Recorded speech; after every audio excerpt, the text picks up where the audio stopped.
इस कहानी को ज़रा ध्यान से सुनिएगा क्योंकि यह कहानी आपको ज़िंदगी भर काम आएगी।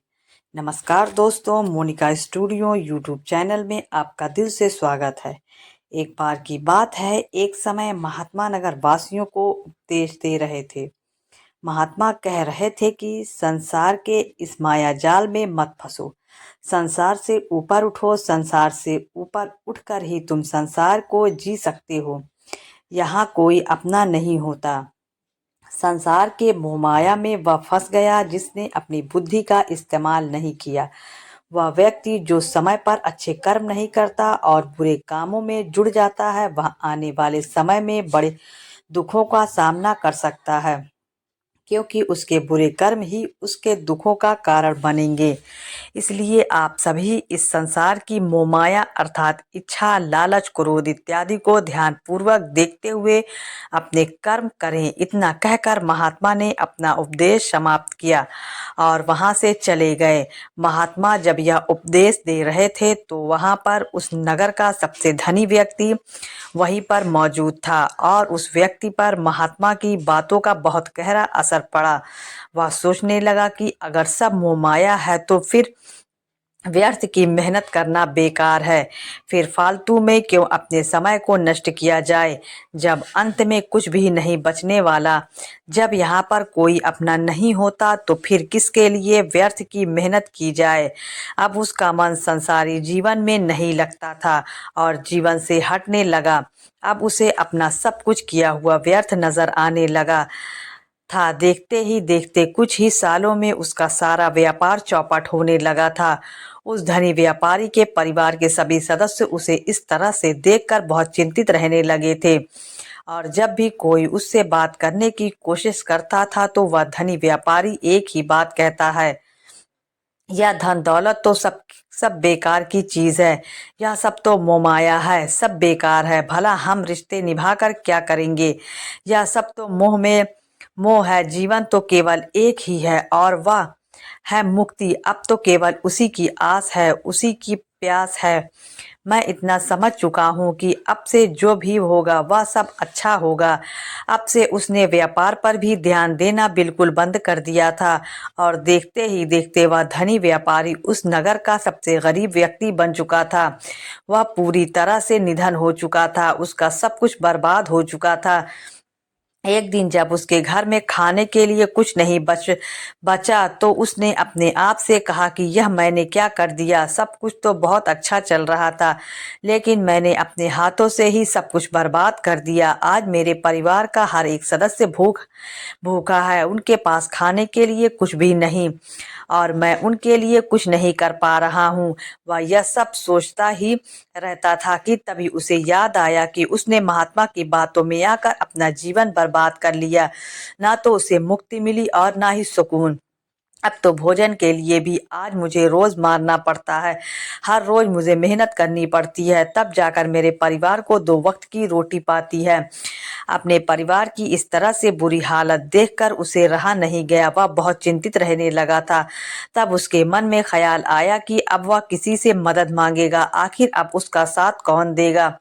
तभी उसे याद आया कि उसे महात्मा के पास ही जाना चाहिए, क्योंकि महात्मा के कारण ही आज उसकी ये हालत है।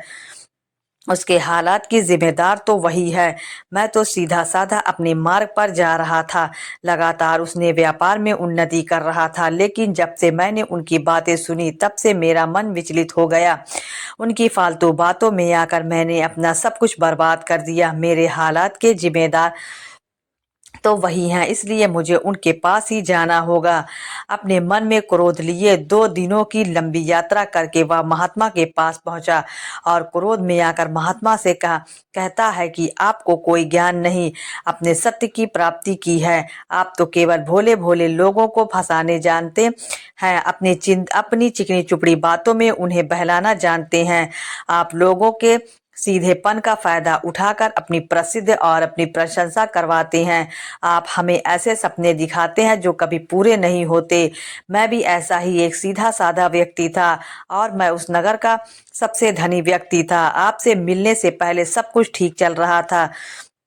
मेरे पास धन की कोई कमी नहीं थी। सारे ऐशो आराम से सारी सुख सुविधाएं थी। लेकिन जब से मैं आपका उपदेश सुना, मैं आपसे इतना प्रभावित हो गया कि मैं आपकी बातों को ही मानना शुरू कर दिया और वह सारी चीज छोड़ दी जो मुझे संसारी जीवन से अर्थात संसार की सारी मोहमाया मैंने त्याग दी। और आज देखो, आपकी वजह से मेरा पूरा परिवार भिखारी बन चुका है।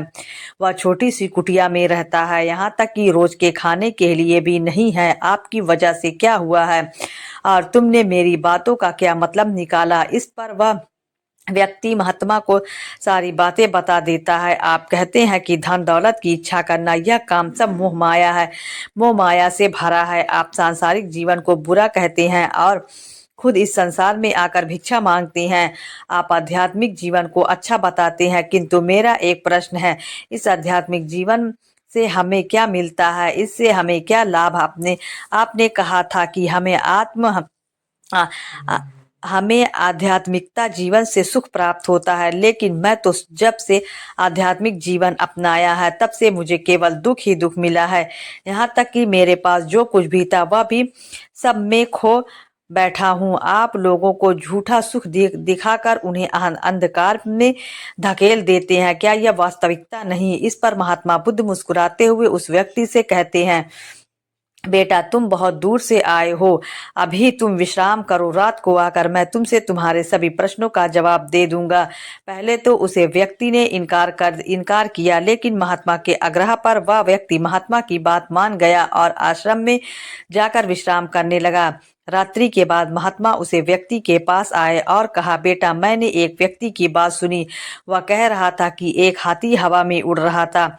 उसने तो यह भी देखा कि एक बड़ी मछली अपने पैरों से जमीन पर चल रही थी और एक कुत्ता समुद्र की गहराइयों में सांस ले रहा था। वह व्यक्ति महात्मा की सारी बातें सुनकर महात्मा से कहता है, फिर उसके आगे क्या हुआ? आखिर आप चुप क्यों हो गए? तभी महात्मा उस व्यक्ति को समझाते हुए कहते हैं, बेटा, क्या तुम्हें लगता है कि ऐसा वास्तव में हो सकता है? इस पर व्यक्ति जवाब देते हुए कहता है, अगर आप कह रहे हैं तो यह अवश्य ही सच होगा, क्योंकि आप इतने बड़े ज्ञानी हैं, अपने सत्य की प्राप्ति की है, तो आपके मुख से निकला हुआ हर एक शब्द तो सत्य ही होगा। तभी महात्मा मुस्कुराते हुए उस व्यक्ति से कहते हैं, बेटा, क्या तुमने कभी पहले ऐसा कहीं होते हुए देखा है? क्या तुमने कभी किसी हाथी को देखा है जो पर के साथ हवा में तेजी से उड़ता जा रहा हो? इसके जवाब में वह व्यक्ति कहता है, मैंने तो कभी नहीं देखा। तभी महात्मा कहते हैं, तुमने मुझसे प्रश्न क्यों नहीं किया कि आखिर वह हाथी आकाश में कैसे उड़ सकता है? इसके जवाब में व्यक्ति कहता है, आपके मुंह से सुनकर मुझे ऐसा लगता है कि मानो बात सत्य हो और आप कह रहे हो तो यह सत्य ही होगा, इसलिए मैंने आपसे एक भी बार प्रश्न नहीं किया। तभी महात्मा उस व्यक्ति को समझाते हुए कहते हैं, कभी किसी की बातों पर मत जाना, बल्कि खुद विचार करो। संयम से सोचो कि उसे बात में कितनी सच्चाई है। जो व्यक्ति कह रहा है, क्या वह सच है? आखिर वह कहना क्या चाहता है? हो सकता है कि वह कुछ और कहना चाहता हो और तुम उसका अर्थ कुछ और ही निकाल रहे हो। कम से कम तुम्हें एक बार प्रश्न करके यह समझना तो चाहिए कि आखिर वह कहना क्या चाहता है। अगर तुम मुझसे पूछते कि आखिर वह हाथी हवा में कैसे उड़ सकता है, तो इसका जवाब मैं तुम्हें अवश्य देता। बच्चा अपने खिलौने के साथ खेल रहा है, वह हाथी को हवा में उड़ा रहा है और कुत्तों को पानी में डुबा रहा है। और रही बात मछली की, तो वह उसे जमीन पर चल रही है। क्या ऐसा संभव नहीं हो सकता? इसके जवाब में व्यक्ति कहता है, हाँ, बिल्कुल ऐसा हो सकता है। महात्मा बुद्ध उसे व्यक्ति को कहते हैं, इसी प्रकार मैं कभी किसी को निधन या गरीब होने के लिए नहीं कहता। निर्धनता या गरीबी तुम्हारे विकास में बाधक बन जाती है, जिससे तुम और कुछ नहीं सोच पाते, ना ही कुछ समझ पाते हो। इन वृक्षों को देखो, जब इन्हें भोजन की आवश्यकता होती है तो यह भिक्षा मांगने के लिए निकल पड़ जाते हैं, लेकिन यह भिक्षा कहाँ से आती है? इसके जवाब में व्यक्ति कहता है, हर कोई रोज मेहनत करता है ताकि उसके परिवार का पालन पोषण हो सके, और जो वह मेहनत करता है उसके बदले में उसे कुछ पैसे मिलते हैं। उन पैसों से भोजन खरीदना है और वही भोजन वह आपको भी देता है और वहीं से भिक्षा आती है। तभी महात्मा उस व्यक्ति से एक और प्रश्न करते हैं, बेटा यह बात तो सत्य है, लेकिन तुम क्या मुझे यह बता सकते हो कि आखिर यह धन कहाँ से आता है? इसका जवाब देते हुए व्यक्ति कहता है, धन तो सभी लोग अर्जित करते हैं, सभी कमाते हैं। तभी महात्मा बुद्ध इस व्यक्ति को समझाते हुए कहते हैं, ठीक इसी प्रकार दुनिया में यदि हर कोई भिक्षा मांगने लग जाए तो आखिर भोजन कहाँ से आएगा? अनाज कौन उगाएगा? व्यापार कौन करेगा? और लोगों की रक्षा के लिए धन कहाँ से इकट्ठा होगा?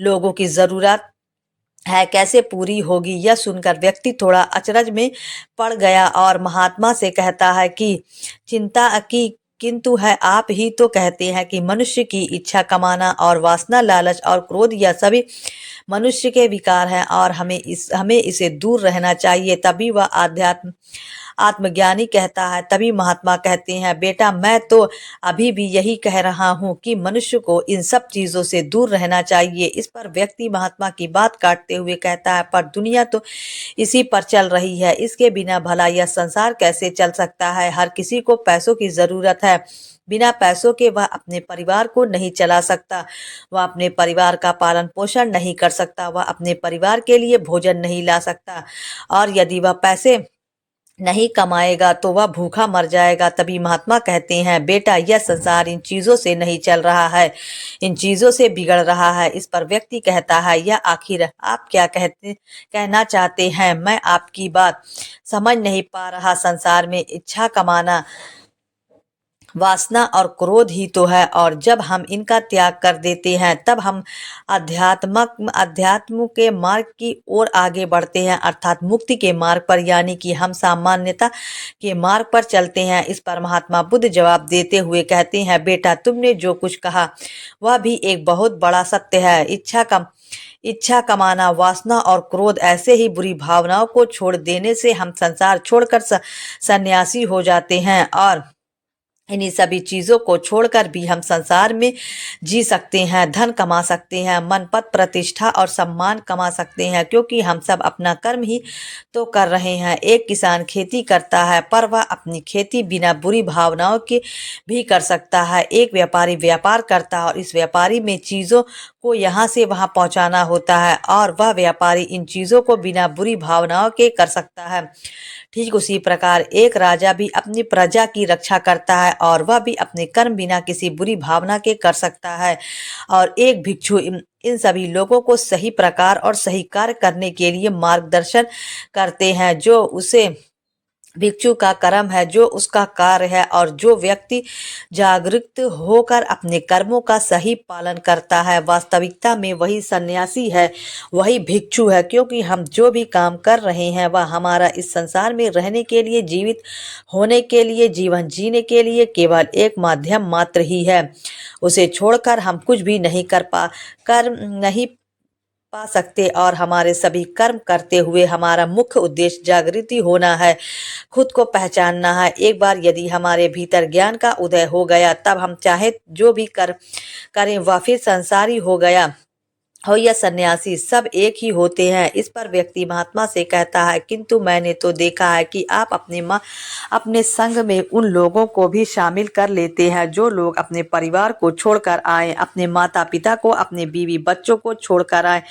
क्या आप उनसे कभी यह कहते हैं कि जाकर अपनी जिम्मेदारियां पूरी करो और धन कमाओ और वहीं पर रहकर तुम आत्मज्ञान प्राप्त करो? उसे व्यक्ति के प्रश्न का जवाब देते हुए महात्मा कहते हैं, क्या तुम हाथी को हवा में उड़ा सकते हो?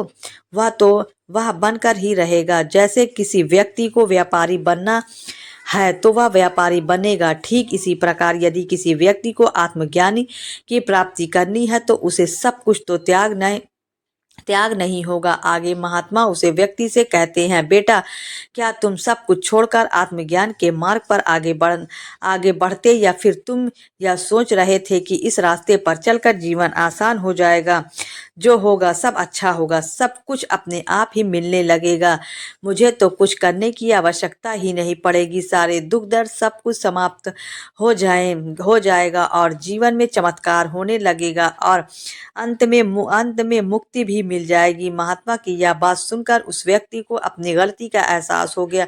वह आत्मा के चरणों वह महात्मा के चरणों में गिर पड़ा और कहने लगा कि आप सत्य कहते हैं। मैं तो कुछ ऐसे ही सोचा था, क्योंकि मेरा व्यापार सही नहीं चल रहा था, तो मुझे लगा कि सब कुछ छोड़कर सब मिल जाएगा, मुझे कुछ करने की आवश्यकता ही नहीं पड़ेगी और मेरे सारे दुख दर्द हमेशा के लिए खत्म हो जाएंगे और मैं आत्मज्ञान भी प्राप्त कर पाऊंगा। तभी महात्मा उस व्यक्ति से कहते हैं, बेटा, भिक्षु हो जाना कोई आसान बात नहीं है। इसके लिए सब कुछ त्यागना पड़ता है। एक एक चीज जिसे तुम बहुत प्रेम करते हो, वह सारी चीजें तुमसे एक एक करके दूर हो जाती हैं। तो क्या तुम भिक्षु बनने के लिए तैयार हो? क्या तुम सब कुछ छोड़कर आध्यात्म के मार्ग में आगे बढ़ना चाहते हो? इसके जवाब में व्यक्ति कहता है, मुझे मेरी गलती का एहसास हो चुका है, मुझे भिक्षु नहीं बनना, मैं तो व्यापारी ही ठीक हूँ। मैं तो अपने संसारी जीवन में ही खुश था, परंतु अभी अभी भी मेरे मन में एक प्रश्न शेष बचा है। अगर आपकी आज्ञा हो तो वह प्रश्न भी मैं आपसे पूछना चाहूंगा। तभी महात्मा उसे आज्ञा देते हैं।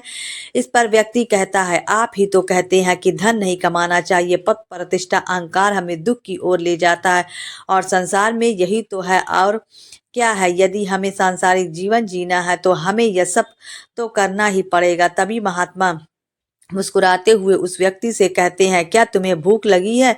इस पर व्यक्ति कहता है, हाँ, मुझे बहुत भूख लगी है। तभी महात्मा उस व्यक्ति को भोजन करवाते हैं और उसे भरपेट भोजन खिलाने के बाद महात्मा उसे व्यक्ति से कहते हैं, लो और खाओ, यह सब तुम्हारे लिए ही है। इसके जवाब में वह व्यक्ति कहता है कि मैं पहले ही बहुत ज्यादा खा चुका हूँ, अब मुझे और नहीं खाया जाएगा। मेरे पेट में अब जरा भी जगह नहीं रह गई है। यदि मैं और अधिक खाया तो मेरा पेट दर्द करने लग जाएगा और फिर मुझे तरह तरह की परेशानियां होने लगेंगी, मैं परेशान हो जाऊंगा। तभी महात्मा मुस्कुराते हुए उसे व्यक्ति से कहते हैं, बेटा, मैं भी तुमसे यही समझाने का प्रयास कर रहा हूँ कि जितनी जरूरत है उतना ही खाओ, क्योंकि हर चीज जब हद से ज्यादा हो जाती है तो वह नुकसान जरूर जरूर पहुंचाती है। फिर वह चाहे धन हो, चाहे इच्छा हो, चाहे लालच या फिर काम वासना, सब कुछ हद से ज्यादा आपको नुकसान ही पहुंचाएगा और यह सब आपको केवल दुख ही देगा। इसलिए इन्हें नियंत्रण में रखना चाहिए। जितने ही हमें आवश्यकता है उतनी ही हमें चाहिए और जब आप इसे नियंत्रण में रखते हैं तो यह कभी आपको दुख नहीं दे पाएगा, आप हमेशा सुखी रहो।